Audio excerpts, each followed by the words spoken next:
tiếng sóng xô bên tai rì rào, tia nắng ngâm chiếu sang biển rộng, em bên tôi thì thầm nơi đây sao yên bình, hát vang lên giữa đất và trời, tim tôi như dâng trào.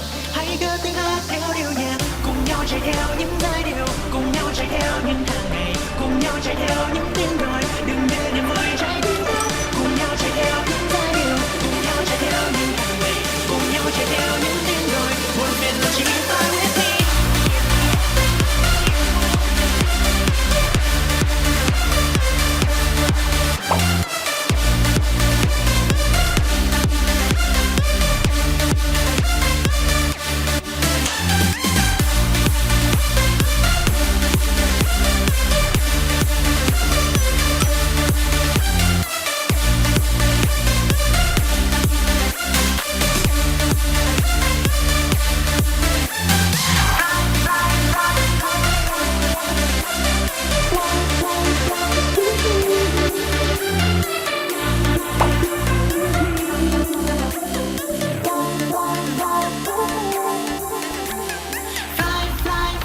with me.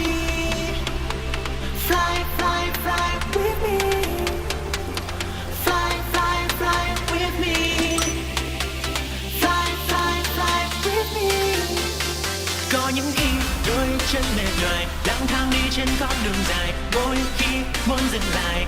Hãy nhớ đến lúc mới bắt đầu đời, đây sao yên bình, hát vang lên giữa đất và trời, tim tôi như dâng trào.